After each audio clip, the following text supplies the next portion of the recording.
Good morning. Gem number 10. This is my fourth take on this. The audio kept getting messed up, and so I may get confused about what I've said in different versions. I'm going to take my glasses off out of vanity.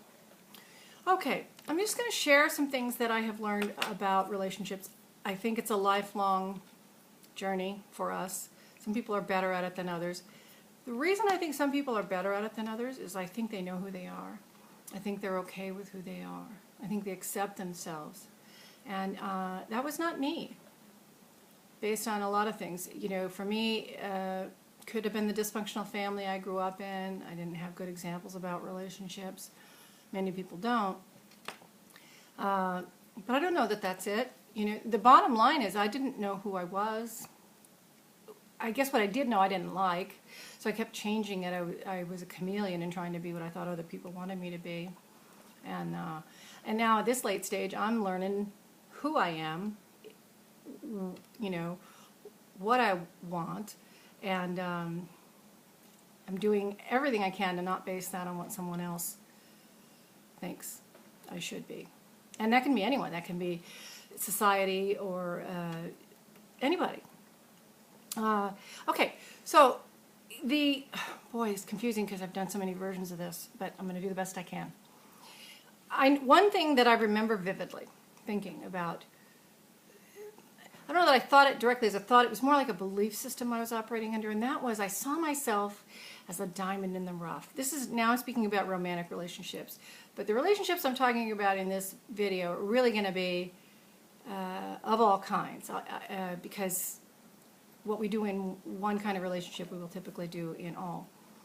I saw myself as a diamond in the rough, that some guy was going to come along and see me and say, oh, look at that beautiful diamond in the rough, and he was going to pick me up and polish me off and, you know, chisel out the rough edges and define me and create me in the image that he thought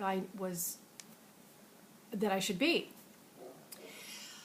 It's embarrassing to say that now, but that's how I saw myself, and that's indeed how I lived my life for quite a long, long time. It may appear that that sort of thing would work, you know, being what somebody else wants you to be, that it may work for a time. It cannot work in the long run. It can't, because you know, you're not being true to yourself. I was not being true to myself, and over the years I lost who that even was, if I ever knew it. So it's kind of fun to be on the journey of discovering that. I'm listening again to the audio book by Eckhart Tolle, A New Earth, and I still hear new things all the time in that. So I'm going to share a few learning moments that I had that were really something else, and they were powerful and profound, and they helped me. They were little pieces, you know, it's like a mosaic, little pieces, and they make up a bigger picture eventually. One was a women's therapy group that I was in, and the therapist who was running the group was drawing on a chalkboard for us, describing relationships and how we were likely to approach them. And she said, and she drew a little stick figure man and a little stick figure woman on the chalkboard, and that they meet. But instead of seeing straight across, he sees this larger-than-life princess on a pedestal, the woman of his dreams, and so forth. And she sees this knight in shining armor, prince, you know, prince on the white horse, whatever. And these large figures begin to get to know one another, and as they date and so forth, you know, they figure out that some of this isn't exactly true. They start to see the flaws in the other person and so forth. And so the image gets smaller and smaller and smaller. And she says, until eventually, you just see this. But she said, and where you want to get to is where you see this from the beginning. And she said a lot of other things that day, but I remember asking her, okay, do you mean to tell me that if the perfect man for me walked in this room, I wouldn't be interested? And she said, not only would you not be interested, you wouldn't even notice him. I was floored by the comment, but I knew she was telling me the truth. I didn't know what to do about it, and it was a lot of years before I really did something about it. I think I overcorrected because I eventually well, I don't want to get into my personal stuff that much. Okay, on to the next thing. I was doing a women's workshop. There were about 80 women in this workshop. Next door was a men's workshop, which was kind of fun because we were sending notes back and forth, the women to the men to the women. And the trainer that was running it gave us all a yellow pad, lined pad with a pen, and this is a ways into the workshop. But she said, okay, now, write a description of the perfect man for you. Not what you think you can get, but if you could have anything you wanted. If looks are important, write that down. If what he does for a living is important, write that down. If, you know, where you live or how you live or what you do together, all of those things, write it down in detail, whatever's important to you. And I did this, and I'm getting very excited about it. I'm in love with this guy by the time I had the thing written. She had us turn and read it to someone over here and read it to someone over here so that we were really beginning to you know, get a clear picture of this person. And she had us all face forward. She said, okay, now do you all have a clear picture of the perfect man for you?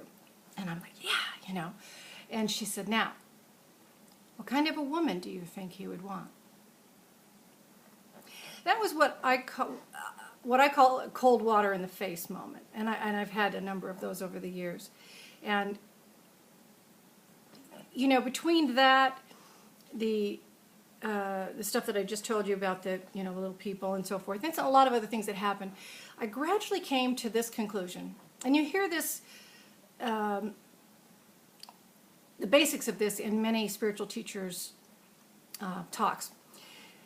I came to understand that I needed to become what I wanted to attract. Now that's true in all relationships, friends, romantic relationships, coworkers, etc. I need to become what I want to attract. If I want to have generous, loyal friends, then I need to be a generous, loyal friend. If I want friends who are honest, then I need to be honest. You know, and so I just need to become what I want to attract. And the big piece that is missing for a lot of people, and it was for me when I saw myself as that diamond in the rough, you see, I used to see it as out there, external to me, the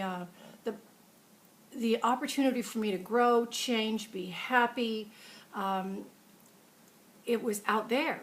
If I found the right guy, I would be happy. If I got the right job or lived in the right home or had all the right things, I would be happy. That's baloney. It doesn't work. It may feel like it works for a few minutes or a few days or a few months or maybe in a few years, but deep down it doesn't work because it's not genuine. You know, I cannot be defined by that which is external to me. I can only be defined by what is internal to me. And once I got that, and I still have to, you know, get it on occasionally, now I can really do something about it. There was an AA speaker, Clint H., who I remember at a meeting one time was speaking, and he said, you know, what if it really was all them? We'd be screwed. So, you know, so it's the good news and the bad news. It's the good news is that other people cannot, they can't do anything to us that we don't let them do. They can't define us unless we give them the keys and say, here, define me. You know? And so that was a really great thing. Another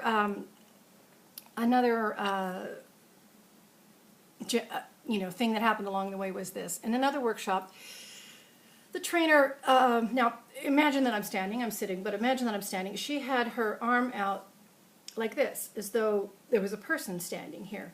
And she said, a lot of people go through life like this. Let me scoot over. A lot of people go through life like this. And they meet somebody and they look, they compare it to, is that the person that I need to have here? Is that the person? Oh, is that the person? You know, they sizing. And she said, and where you want to get to is where you just drop the arm. And you become a whole human being without that external thing. And then that allows that person, who's also a whole human being, to come and stand alongside you. You know,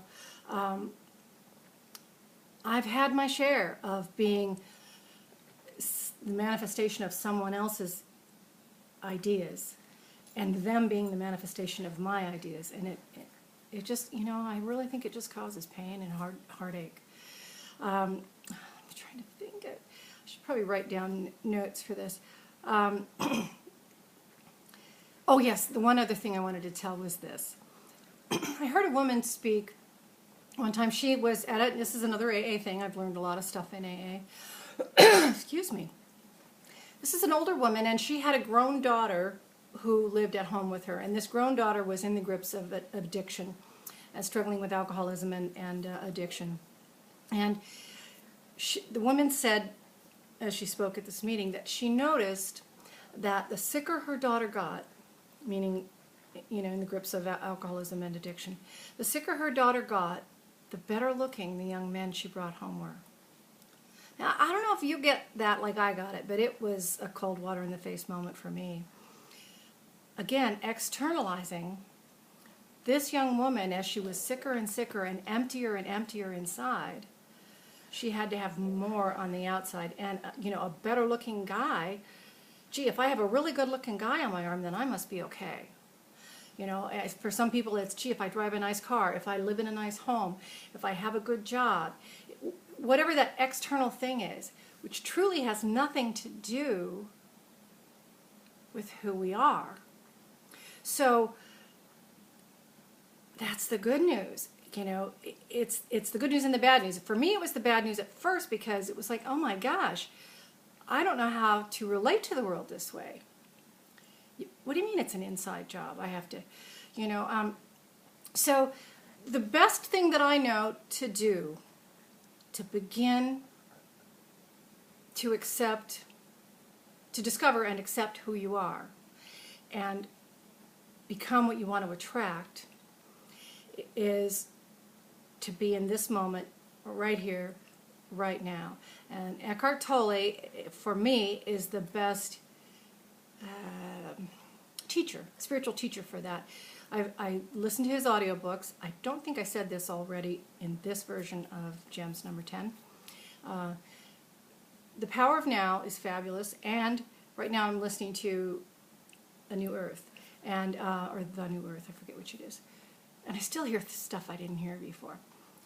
Give some specific things that we can do to focus on that. And if I only get, and meditation, of course, every morning. Deepak Chopra right now has a 21-day meditation challenge. It's great. It's a good beginner's tool. I noticed this morning I was doing it, I could barely be in the moment. Usually I'm really hearing him and more in tune. But this morning, unfortunately, I read a few emails first or something. Normally I do it very first thing. That's the difference. It's, I did some work at I'm jumping all over, I know, forgive me, the Chopra Center, and there was a guy there who was teaching us about meditation, and he says, I think of it as RPM. It's rise, P, meditate. It really has to happen first thing in the morning, and Deepak Chopra recommends twice a day, I believe. I have to do that before I invite other thoughts into my mind, because our minds are very busy. Michael Singer talks about that. Jill Bolte Taylor talks about that. These are fabulous. They're in my spiritual teacher's gem, whichever one that is. I better end this because it sounds like I'm running on now. But the thing is this. We need to become what we want to attract. And that's it. Become what I want to attract and figure out what our bliss is. That's Joseph Campbell 101. Follow your bliss. Well, first, in order to do that, I got to stop being what I think everybody else wants me to be. I need to learn to be me. I need to figure out who that is and stay in the moment. Okay. Thanks. Bye.